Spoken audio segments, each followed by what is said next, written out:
Comment te remercier, notre Père, pour ce moment que nous venons d'avoir en ta présence et devant toi.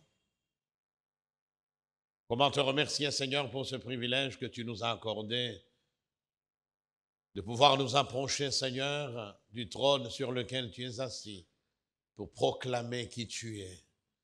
Pour, Seigneur, t'encenser avec notre louange, notre adoration, pour t'exprimer notre reconnaissance pour 1001 bénédictions que tu ne cesses de répandre, Seigneur, dans nos vies, sur tout ce qui nous appartient. Nous nous sommes approchés de toi, Seigneur, et par ta grâce, nous nous sommes inclinés, Seigneur, en ta présence pour épancher nos âmes et te rendre ce qui t'est dû de toute éternité. Oh, merci pour cet amour que tu as, de nous aider jour après jour, Seigneur, à comprendre que les moments passés avec toi sont le seul qui nous marque à tout jamais. Les moments passés avec toi et dans ta présence, Seigneur, et avec ta parole, sont des moments précieux, des moments inestimables. Alors apprends-nous, Seigneur, à gérer ce moment avec parcimonie, à gérer ces moments de manière à ce que, au travers de ces moments, nous puissions toujours recevoir quelque chose de ta part. Oh, merci pour tout. Maintenant, alors que nous sommes toujours dans ta présence, nous voulons nous asseoir très humblement et avec révérence, Seigneur, à tes pieds, pour te tendre une oreille afin de recevoir de toi ta parole. Parle-nous. Dépose, Seigneur, ta parole sur nos cœurs. Ouvre les yeux de nos cœurs, comme nous l'avons chanté, afin que nos yeux soient fixés constamment sur les choses d'en haut, sur les choses invisibles, qui elles seules sont éternelles, alors que les choses visibles, alors que les valeurs visibles, Seigneur, sont éphémères, sont momentanées. Oui, parle-nous. Au nom de Jésus. Amen. Gloire au Seigneur, alléluia. Bien, nous allons nous tourner vers le Seigneur. Oui, nous sommes toujours avec le Seigneur et devant sa face, mais cette fois-ci, nous allons nous taire et faire taire, comme j'ai l'habitude de vous le dire, faire taire toute autre voix, d'où qu'elle vienne, pour que nos oreilles spirituelles, toute notre écoute spirituelle, eh bien, soit tournée vers le Seigneur qui va nous parler, va nous transmettre, va nous communiquer sa pensée. Nous allons donc continuer avec notre thème dans lequel nous sommes depuis quelques dimanches, à savoir voir l'invisible dans le but d'aller plus loin. La vie chrétienne, comme du reste la vie tout court, est quelque chose qui est appelé à avancer. Nous partons d'un point alpha et nous tendons vers un point oméga. Dans la vie chrétienne, nous devons tout faire, mes amis, pour que par l'Esprit de Dieu et au travers de notre intimité avec le Seigneur, nous puissions croître, nous puissions avoir une trajectoire ascendante. Comme je le dis, que nous puissions avoir une vie qui va crescendo, voyez-vous, de croissance en croissance. Mais cette vie-là n'est possible que dans la mesure où nous regardons non pas aux choses visibles, aux choses qui nous entourent, aux choses qui revêtent une certaine valeur terrestre, mais plutôt en regardant, en voyant l'invisible. Car ce qui est invisible a une valeur éternelle. Alléluia. C'est dans la mesure où nous serons tournés vers l'invisible, dans la mesure où nous aurons cette capacité à avoir une bonne acuité spirituelle, que nous pourrions alors avancer, que les choses de la terre ne pourront plus, mes amis, nous distraire, que la terre, que le monde, avec tout ce qu'il possède, ne pourront plus nous éblouir, mais tout cela pâlira, tout cela n'aura aucune valeur, eu égard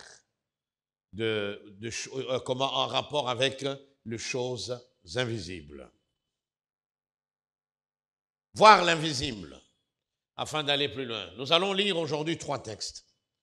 Un, donc Hébreux 11, c'est le texte dans lequel nous sommes depuis, car ma prière est que l'expérience de Moïse puisse nous imprégner, que nous comprenions que si Moïse a été plus loin dans sa marche avec le Seigneur, s'il a pu accomplir toutes ces grandes choses qu'il a accomplies, c'est parce qu'il avait compris que la jouissance du péché était éphémère, parce qu'il avait compris que les richesses de l'Égypte étaient éphémères, parce qu'il avait compris que le prestige qu'il jouissait, tous les avantages liés à son rang de prince, puisqu'il a grandi, il a été élevé à la cour royale, que tout cela, au regard de l'éternité, n'était rien du tout.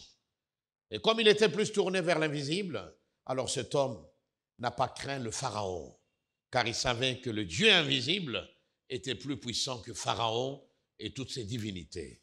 Il a pris le risque de partir. Et c'est ainsi que cet homme va avoir, mes amis, une vie qui va marquer non seulement sa propre histoire, l'histoire de sa famille, l'histoire du peuple d'Israël, mais sa vie, son ministère, son engagement, sa consécration ont marqué à tout jamais, et ce, de manière indélébile, l'histoire de l'humanité. Alléluia. Hébreux 11, verset 23, très rapidement. C'est par la foi que Moïse, à sa naissance, fut caché pendant 3 mois par ses parents, car ils virent que l'enfant était beau et ne craignirent pas l'édit du roi. C'est par la foi que, devenu grand, Moïse refusa d'être appelé fils de la fille de Pharaon. Ses rangs anciens ne lui disaient plus rien, car désormais, il regardait à l'invisible. Alléluia. Aimant mieux être maltraité, être rejeté, être méprisé avec le peuple de Dieu que d'avoir la jouissance éphémère, la jouissance passagère, momentanée du péché et des richesses de ce monde.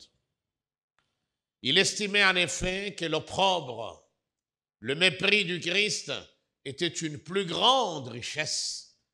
Vous voyez, mes amis, qu'il est les trésors de l'Égypte, car voilà le secret de sa réussite, de son succès, de toutes les victoires qu'il a remportées, car il regardait plus loin vers la récompense. C'est par la foi qu'il quitta l'Égypte sans craindre la fureur du roi, car il tint ferme comme voyant celui qui est invisible. Amen. Comme voyant, oh alléluia, le Dieu invisible.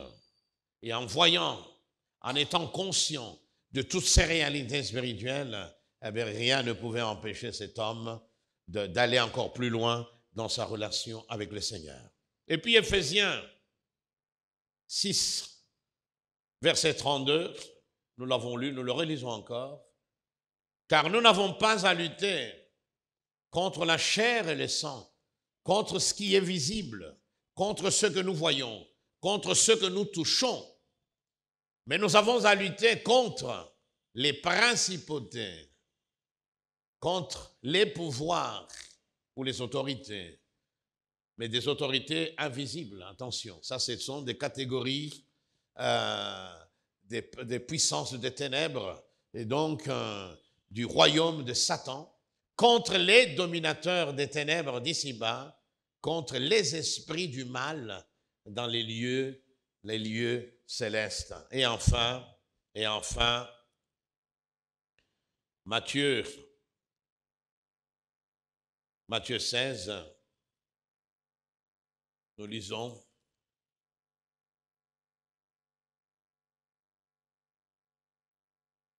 Jésus reprit la parole et dit à Pierre donc, « Tu es heureux, Simon, fils de Jona, car ce ne sont pas la chair et le sang qui t'ont révélé cela. » Il leur avait posé la question, « Mais vous, qui dites-vous que je suis ?» Voilà, les autres pensent que je suis ceci, comme vous l'avez dit, d'autres pensent que je suis cela, mais quant à vous, qui dites-vous que je suis?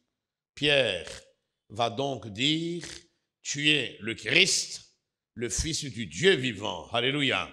Alors c'est là que Jésus reprend la parole et lui dit, tu es heureux, Simon, fils de Jona, car ce ne sont pas la chair et le sang, ce n'est pas ton intelligence, ce n'est pas ta connaissance religieuse, ce n'est pas ta spiritualité, non, ce n'est pas tout cela qui t'ont révélé cela, mais mon Père qui est dans les cieux. Et moi je te dis que tu es Pierre, et que sur cette pierre je bâtirai mon église, et que les portes du séjour des morts ne prévaudront point contre elle. Je te donnerai les clés du royaume des cieux. Ce que tu lieras sur la terre sera lié dans les cieux. Et ce que tu délieras sur la terre sera délié dans les cieux. Il lui donne donc le pouvoir. Il lui donne donc l'autorité. Et par-delà, Pierre, il donne l'autorité à son église, à tous ceux qui lui appartiennent. Alléluia. J'ai déjà eu à parler de ce passage. Tu es Pierre et sur cette pierre, tu es Pétros et sur ce Pétra, je bâtirai mon église. Évidemment, on a traduit par sur cette pierre, je bâtirai une église, je bâtirai mon église, mais on ne bâtit pas sur une pierre. Vous voyez, si nous pouvons respecter l'original grec, et ça je ne comprends pas, je sais que certains exégètes, évidemment, abondent dans le même sens que moi, on aurait traduit tu es Pierre, et sur ce rocher, puisque Pétra, le premier sens de Pétra, ce rocher. D'ailleurs, pour ceux qui s'intéressent à l'archéologie, à l'histoire, il y a une ville au Moyen-Orient, en Jordanie, qui s'appelle Pétra. C'est une ville taillée dans la roche. Je ne sais pas si vous avez déjà vu ces images. Oui, des palais dans la roche, on a creusé. Pétra, c'est roche. Et d'ailleurs, dans 1 Pierre, il nous est dit, il est le pierre d'achoppement et le rocher de scandale. Donc vous avez 2 mots, lithos, pierre, et puis pétra, rocher. Mais enfin, ça frise quand même une étrangeté, cette traduction, mais ce n'est pas ça le but. Je vous donne tout ça pour vous dire que la Bible est très complexe. Alléluia. Et gloire au Seigneur. Voir l'invisible afin d'avancer plus loin. Voir l'invisible afin d'aller, mes amis, de gloire en gloire, de mener cette vie à laquelle le Seigneur nous destine. Voir plus loin, non pas avec les yeux de la chair, mes amis, non pas du tout. Car si nous marchons dans la chair, si nous marchons dans ce corps, eh bien, nous ne combattons pas avec les armes de la chair, avec les armes physiques, vous voyez. Et donc, ce sont les yeux de l'esprit. C'est donc les yeux du cœur dont nous avons besoin pour voir ce qui est invisible, ce qui échappe à nos yeux charnels, voyez-vous. Et la parole de Dieu est claire, voyez-vous. Il y a donc un environnement spirituel qui nous entoure. Nous sommes donc cernés par des réalités spirituelles que nous ne pouvons pas appréhender avec nos sens naturels.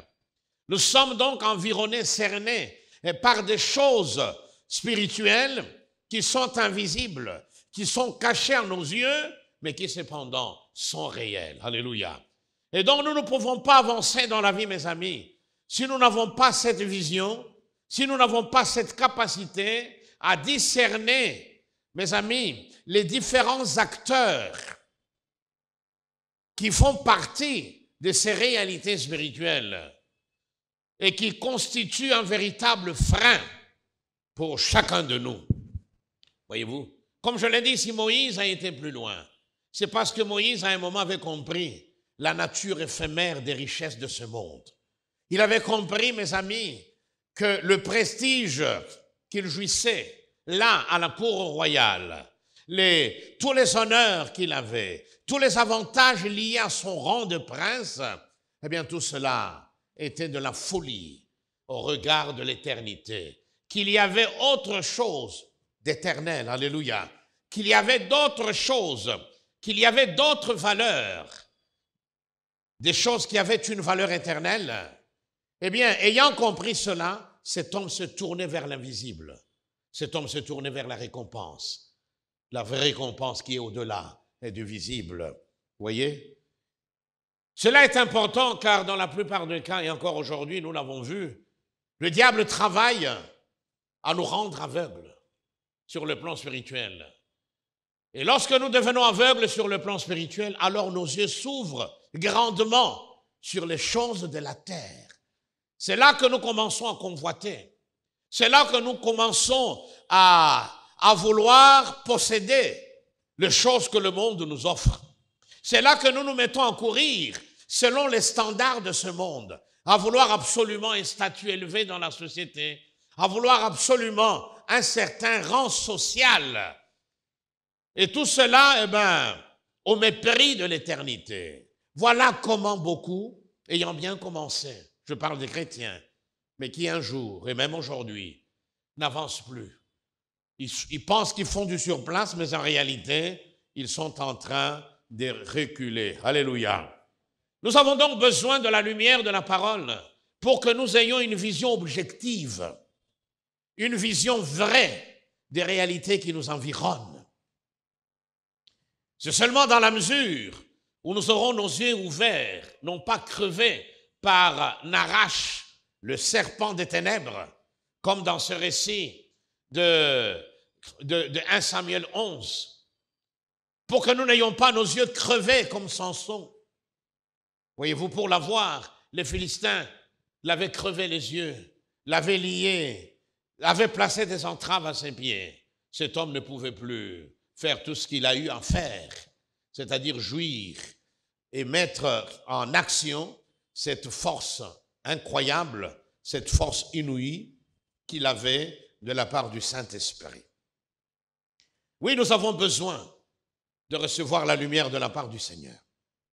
Alors, que nous dit la Bible à propos de ce monde invisible, pourtant réel, et ses divers composants? Il y a le monde, le royaume de Dieu, et puis il y a l'autre monde. C'est l'autre monde, pour le moment, qui nous intéresse, parce que nous faisons partie du royaume de Dieu. Donc nous avons quitté ce monde. Nous avons quitté, mes amis, cet univers spirituel dans lequel nous étions autrefois, sous l'emprise du diable.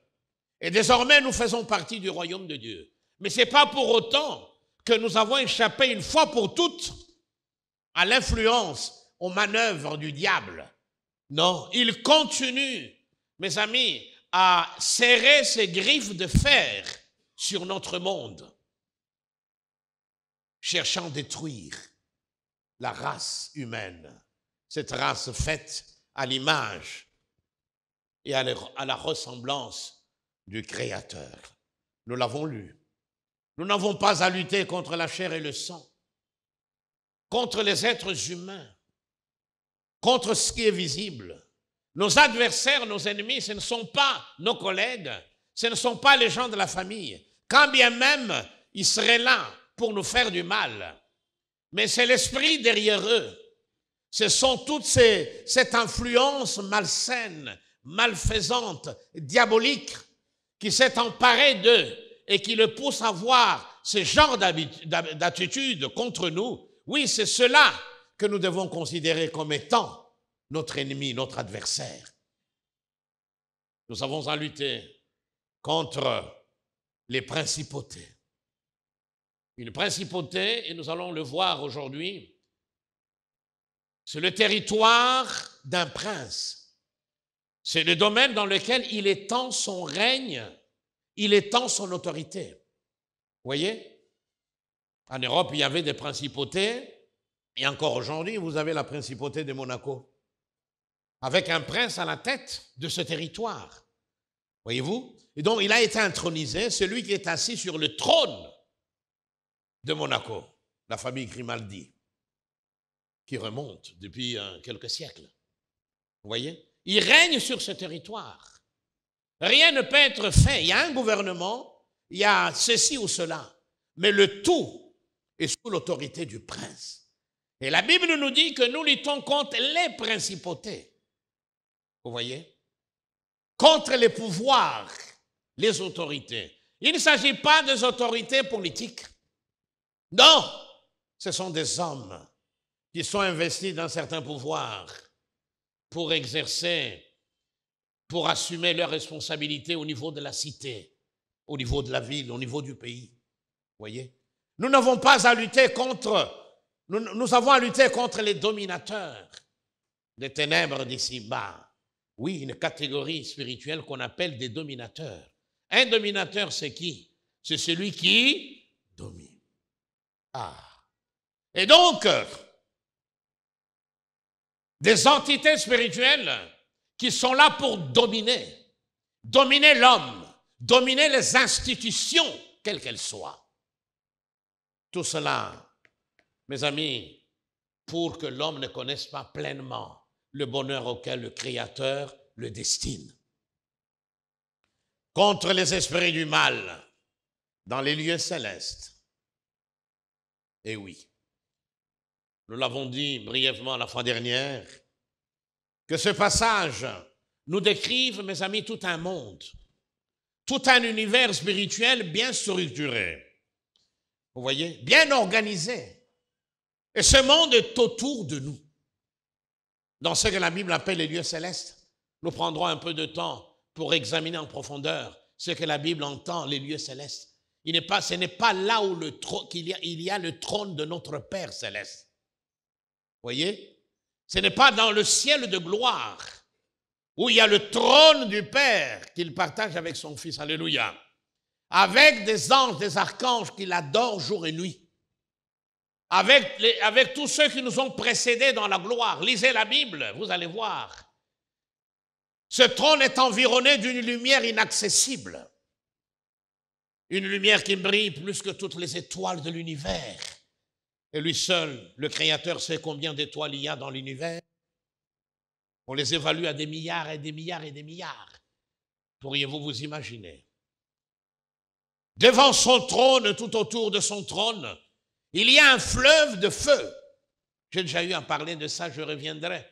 Il faut que nous ayons une certaine image du lieu saint, très saint, qui accueille le trône de Dieu. Lieu dans lequel nous entrons par Jésus-Christ, à travers Jésus-Christ, par le Saint-Esprit, pour adorer notre Père. Alléluia. Donc nous devons savoir un tout petit peu, la Bible nous donne quelques lumières concernant ces lieux-là. Donc ces lieux-là n'ont rien à voir avec les lieux célestes décrits ici. Ici, il s'agit d'un environnement. Il s'agit d'un milieu, mes amis, d'une sphère qui est habitée par tous ces éléments qui sont cités par l'apôtre Paul. Les autorités, les principautés, les dominateurs des ténèbres, les esprits du mal, les esprits méchants, etc. Voyez. Et donc c'est un monde organisé. C'est tout un royaume avec un prince à la tête de ce royaume. Ce prince-là n'est autre que le diable.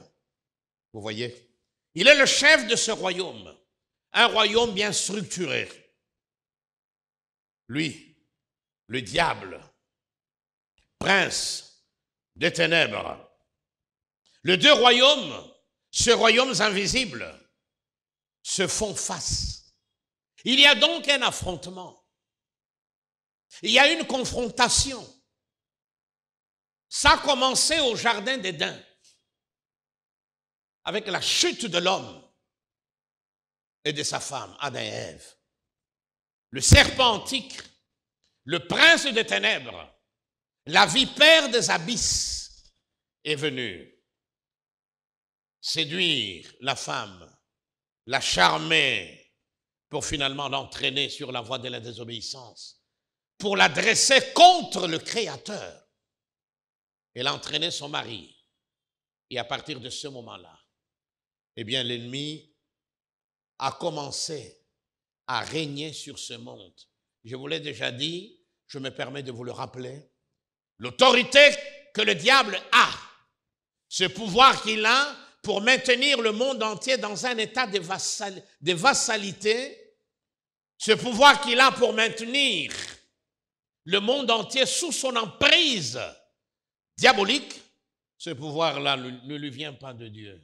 C'est l'homme qui le lui a donné malheureusement. Et depuis, il exerce. Voilà. Il a son emprise sur ce monde. Tout ce qui est né dans ce monde, tout ce qui arrive dans ce monde, tout ce qui évolue dans ce monde, eh bien, ne peut pas échapper à l'influence, mes amis, de toutes ces réalités spirituelles que l'apôtre Paul énumère, des réalités que nous ne pouvons pas voir, car elles sont invisibles, mais que la Bible nous révèle. Alléluia. Nous avons là un aperçu de ce royaume. Vous voyez, ces deux royaumes se font la guerre. Se font la guerre pour régner sur le monde. Et cette vérité fondamentale, c'est un thème important de la parole de Dieu qui est souvent négligé. Certains ont voulu exploiter ce thème du combat spirituel. Ils ont bien commencé en attirant l'attention sur la réalité de la vie chrétienne comme un combat. Mais malheureusement, et ce pour plusieurs raisons, ils sont tombés dans toutes sortes de travers qui ont conduit à des abus. Au point où certains chrétiens ne voulaient même plus entendre parler du combat spirituel. Parce que ils avaient été abreuvés par des faux enseignements. Voyez. Mais ce n'est pas pour autant que nous devons rejeter le bébé avec l'eau du bain. Pas du tout. Voyez. Le combat est réel. Que cela nous plaise ou pas, que nous le croyons ou pas, mes amis, il se livre une bataille spirituelle entre ces deux royaumes. D'un côté, le royaume de Dieu, avec comme roi notre Seigneur bien-aimé, Jésus de Nazareth. Et je voudrais que nous l'acclamions, nous l'applaudissions. Royaume de justice, royaume de lumière, royaume de sainteté, royaume d'amour. Et à travers l'Église, Dieu veut que son royaume s'étende, que les gens autour de nous découvrent qui est Dieu, qui est Jésus. Alors que dans le monde des ténèbres, c'est la haine, c'est la jalousie, c'est la méchanceté, c'est la haine de l'autre parce qu'il n'est pas de sa tribu, l'ethnisme, le tribalisme. C'est le rejet de l'autre parce qu'il n'a pas le même faciès que nous, parce qu'il n'a pas la même couleur de peau que nous, mes amis. Ça, ce sont les œuvres des ténèbres. Le royaume de Dieu n'est pas confiné à un territoire. Ouvrez bien les oreilles. Il n'y a pas un lieu sur cette terre qui puisse avoir cette prétention aux dimensions de l'enfer pour dire, dans ce territoire, c'est le royaume de Dieu. Il faut être ici pour être béni. C'est une hérésie, c'est un mensonge, c'est une tromperie que nous devons rejeter avec force.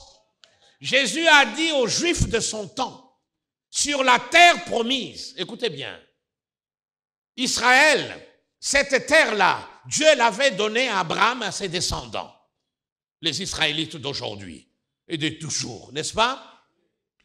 Voyez? Donc, sur cette terre-là, qu'on appelle terre sainte parce qu'elle avait été consacrée, mise à part, sur cette terre-là, quand Jésus est venu, qu'a-t-il dit aux Juifs? Le royaume de Dieu s'est approché de vous. Le royaume de Dieu s'est approché de vous. Donc ce royaume n'était pas lié à la terre. Vous pouvez être en Israël aujourd'hui et être maudit. On trouve en Israël, sur cette terre, la seule que le Fils de Dieu a foulée quand il est venu sur cette terre. N'est-ce pas?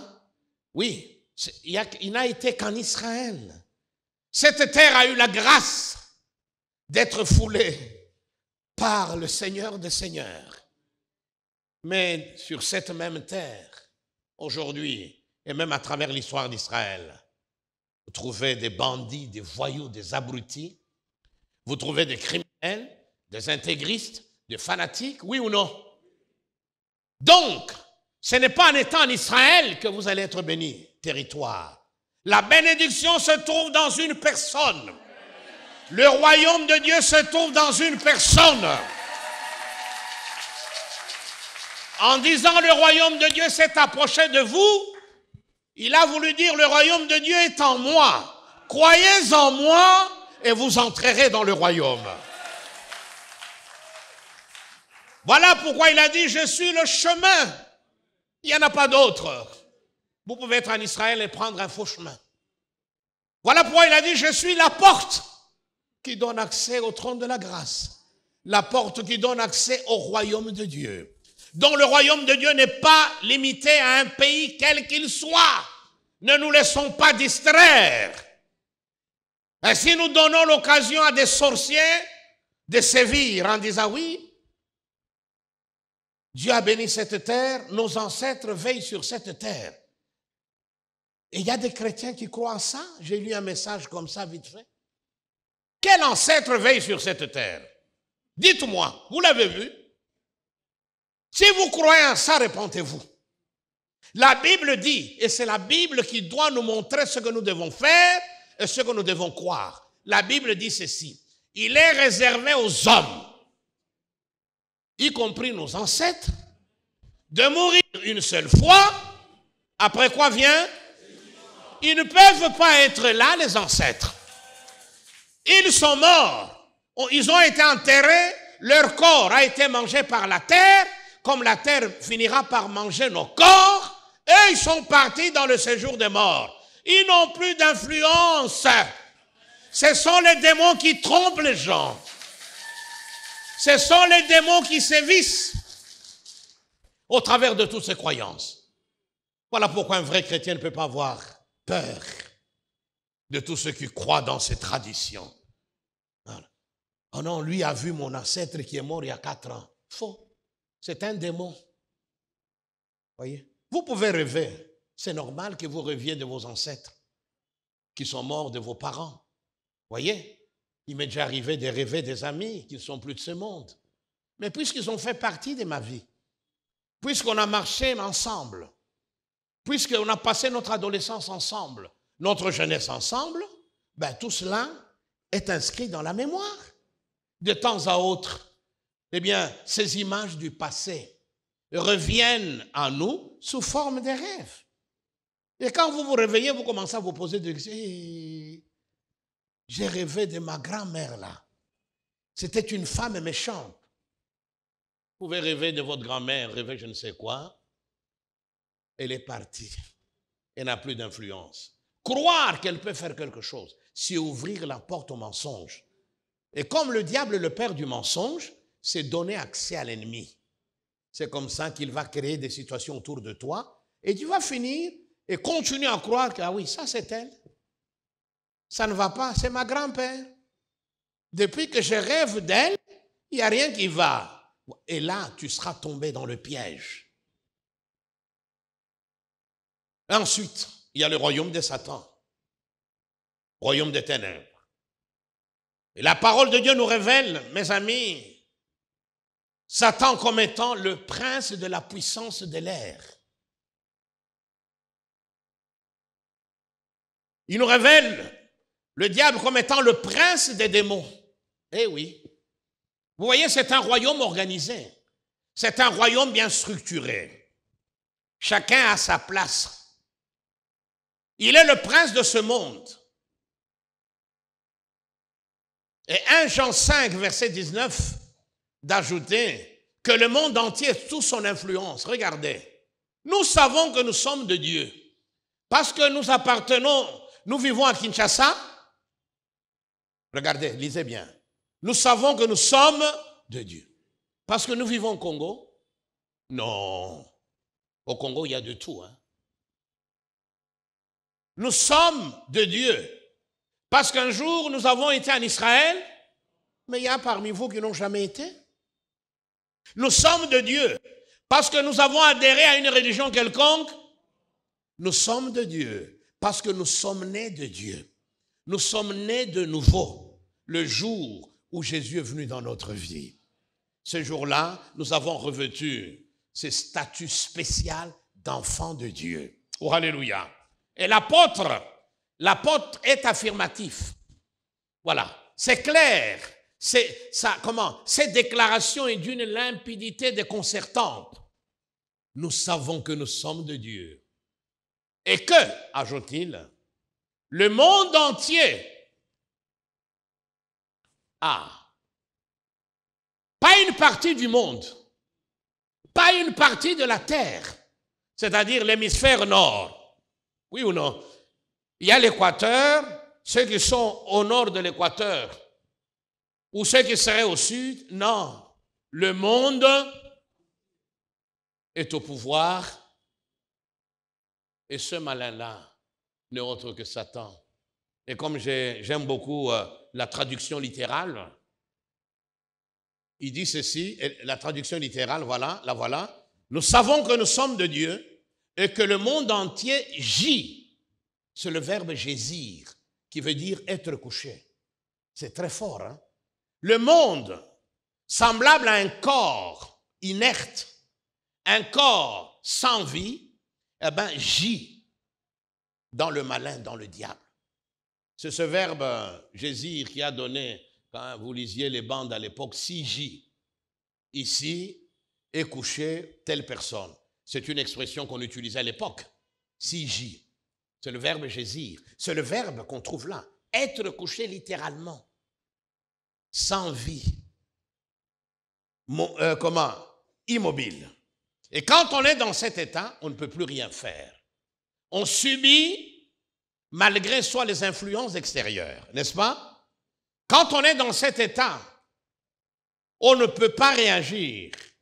On est là, dans un état de mort cérébrale, tout ce que vous voulez, eh bien, même un petit poussin peut s'approcher de nous, nous picoter, sans que nous réagissions. Nous ne pouvons rien faire. Voilà l'image du monde entier qui gît, qui est couché littéralement dans le diable. Voyez? Donc, ça nous montre que le monde, sur le plan spirituel, est une vaste nécropole. C'est une sorte de vallée où il n'y a que des ossements.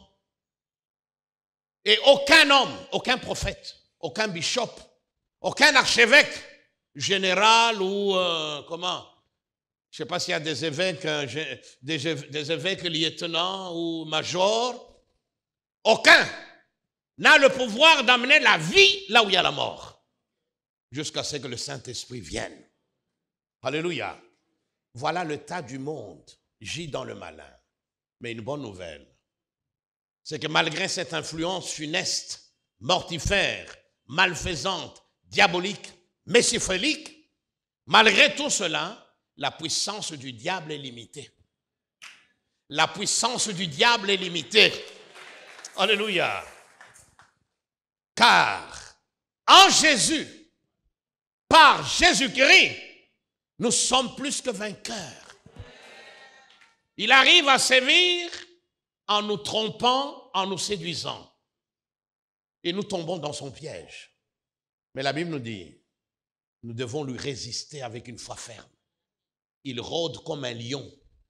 Un lion qui rugit, hein, pour nous faire peur. Mais c'est un ennemi vaincu qui a été écrasé à Golgotha.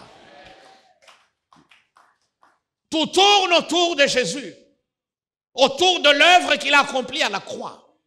Et si quelqu'un vient vous raconter autre chose, eh bien, renvoyez-le au calende grec. Qu'il aille cultiver ce chou je ne sais où. Dites-lui, on ne joue pas avec ces choses. Je sais qu'en Jésus, je suis plus que vainqueur. En Jésus, aucun démon ne peut m'avoir, c'est vrai. Mais il va créer des situations où nous allons paniquer, nous allons être effrayés. Il va nous faire miroiter les belles choses de ce monde pour susciter la convoitise en nous, car la première guerre, le premier combat, c'est en nous.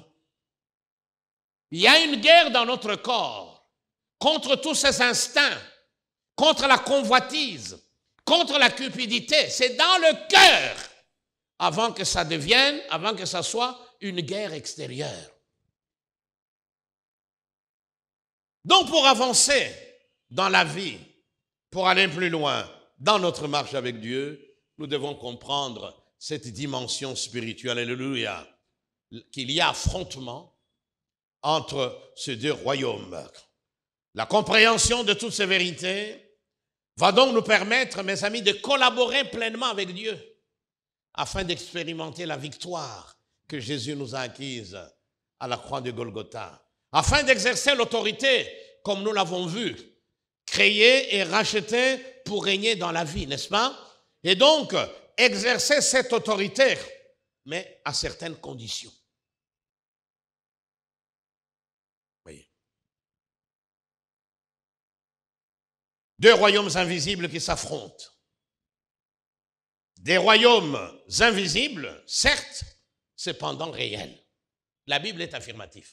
On n'a pas besoin d'un doctorat en théologie, mes amis, pour croire ce que la Bible nous dit. D'ailleurs, beaucoup d'études ont fini par égarer les gens. Il y a des théologiens libéraux qui ne croient plus dans ces choses, qui pensent que le diable est une création du Moyen-Âge. Incroyable. Et ça, c'est la plus grande victoire du diable. Dans certains milieux universitaires, auprès de certains intellectuels, le diable est une création de l'homme. L'homme a essayé un tout petit peu de refouler ses peurs, ses angoisses et tout ça. Alors il s'est fabriqué une idée qui aurait le diable, donc juste pour quelque part parler du mal. Non, le diable existe, Jésus l'a affronté. Voilà, il n'y a pas de raison, puisque Jésus, en montant au ciel, il n'a pas amené le diable.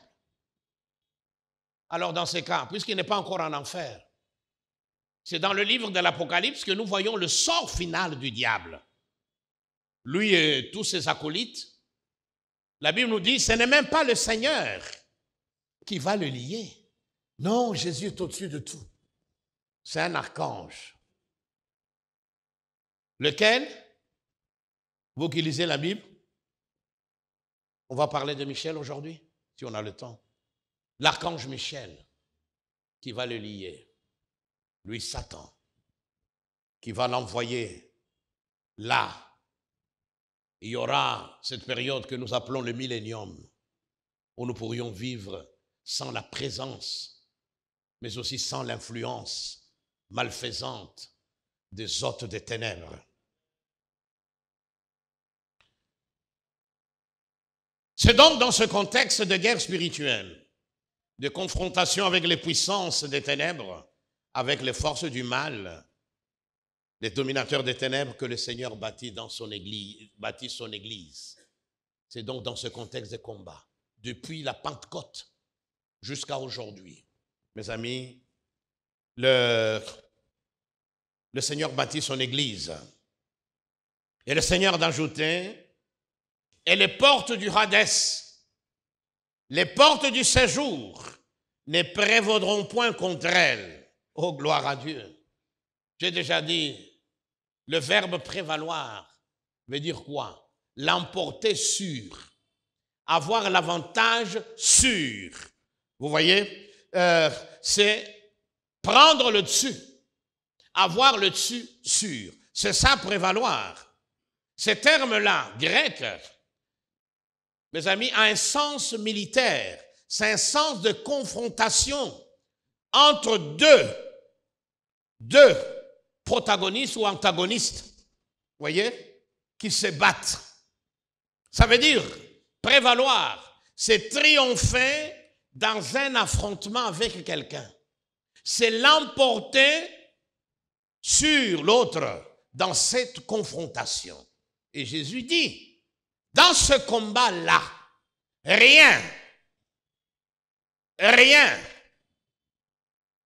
ne l'emportera. Rien ne prendra l'avantage sur son Église. Rien ne prendra le dessus sur son Église, même pas les portes de séjour des morts. Les portes. Nous en reparlerons. Dans l'Ancien Testament, où nous trouvons cette notion de porte, et même dans l'Antiquité, les villes étaient fortifiées. Vous avez plusieurs entrées, il y avait les portes. C'est aux portes déjà en Israël que les juges se réunissaient pour prendre des décisions pour les gens de la cité. Donc quand on parle des portes, on ne parle pas des portes visibles. On parle, mes amis, de ces lieux qui donnent accès à la cité, mais qui sont sous l'emprise des entités spirituelles démoniaques. C'est là, aux portes, qu'on prend les décisions pour influencer la ville, pour influencer la province, pour influencer le pays, pour influencer le monde. Voyez-vous, là où les gens siègent, sans que le Saint-Esprit soit là, croyez-moi, qu'il le veuille ou pas, il siège aux portes.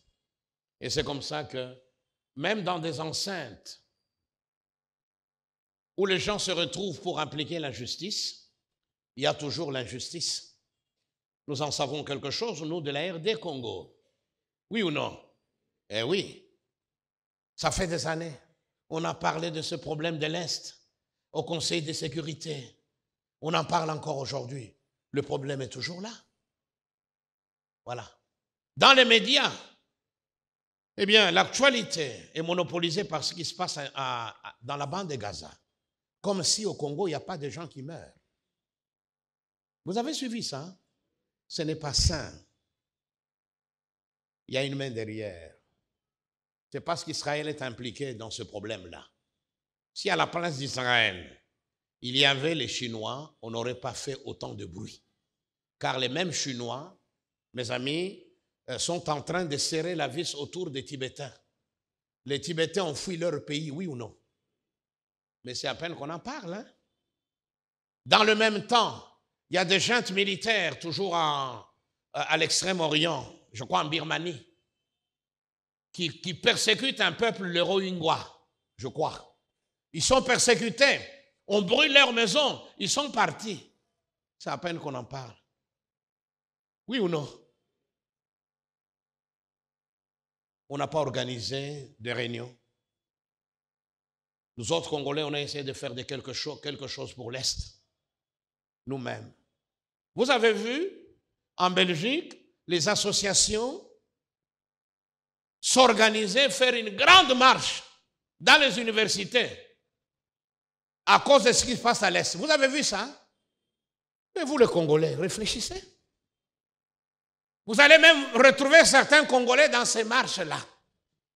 Génocide à Gaza. Mais chez vous, vous ne faites rien. Vous êtes là confortablement avec votre pipe. Non.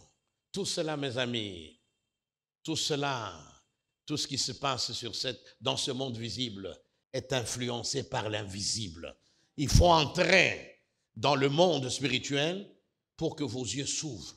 Et vous allez voir que cette terre d'Israël, étant donné que c'est une terre sur laquelle Dieu a porté son dévolu, qu'il a donné à Abraham, à Isaac, à Jacob, nos patriarches dans la foi. Cette terre et ce peuple par lequel est venu qui? Le Messie. Laissez-moi vous dire une chose. S'il y a une personne qui compte pour moi, ma femme est là, elle compte pour moi.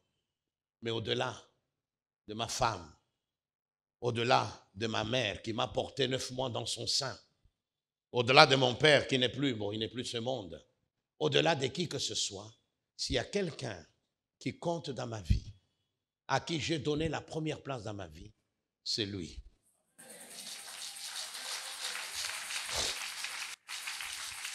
Certes, il y a des choses terribles qui se passent en Israël.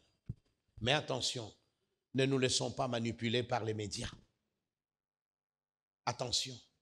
Aujourd'hui, on peut tourner, on peut préparer des vidéos avec l'intelligence artificielle. Oh là là, je pensais avancer, nous allons continuer la fois prochaine. Il y a un proverbe juif qui dit ceci. Quand tu manges un fruit, pense à celui qui a planté l'arbre. Je peux répéter? Quand tu manges un fruit, pense à celui qui a planté l'arbre. Si lui n'avait pas planté l'arbre, tu n'aurais pas eu l'orange que tu as en main.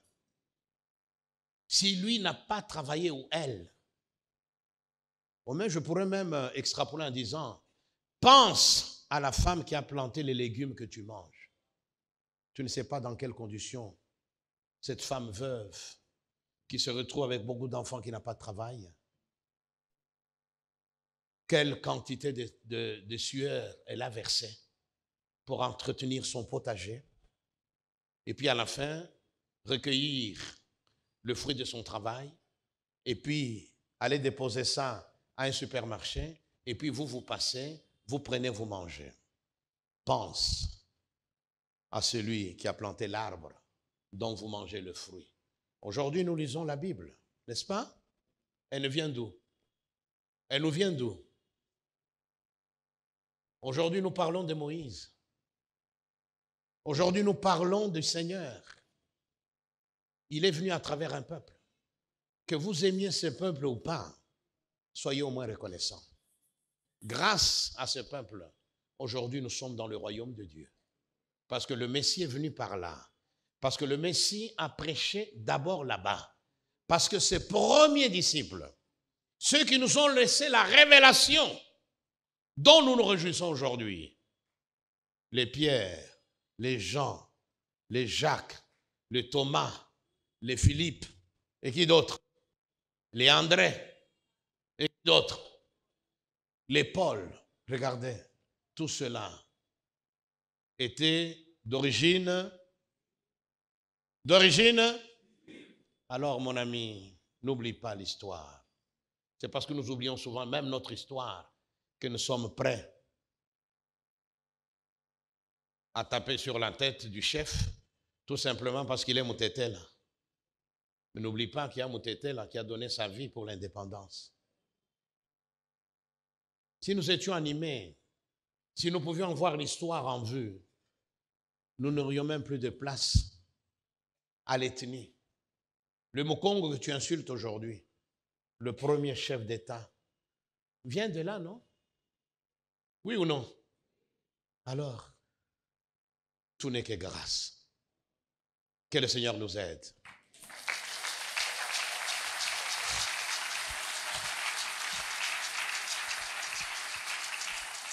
Alors, le dimanche prochain, nous allons parler. Nous allons voir comment le monde invisible a des implications dans le monde visible. Comment il est notre monde visible. Même de choses qui peuvent nous paraître anodines sont la conséquence de l'influence de l'invisible sur le monde visible. Seigneur, nous bénissons ton nom pour ta parole. Merci de nous avoir parlé. Aide-nous à nous attacher aux choses d'en haut, aux choses invisibles, aux choses que nous ne voyons pas, mais qui pourtant, Seigneur, sont vraies et réelles. C'est dans la mesure où nous aurons nos yeux fixés sur l'invisible, sur toi, sur la récompense, dans la mesure où nous recevrons la lumière venant de toi pour comprendre cet environnement spirituel, Seigneur, qui nous entoure, ces réalités spirituelles qui nous cernent, qu'alors nous irons plus loin dans notre marche avec toi. Alors, nous exercerons une influence positive, bienveillante sur notre monde. Nous amènerons le changement là où tout le monde a échoué. Nous amènerons la vie là où la mort aura frappé.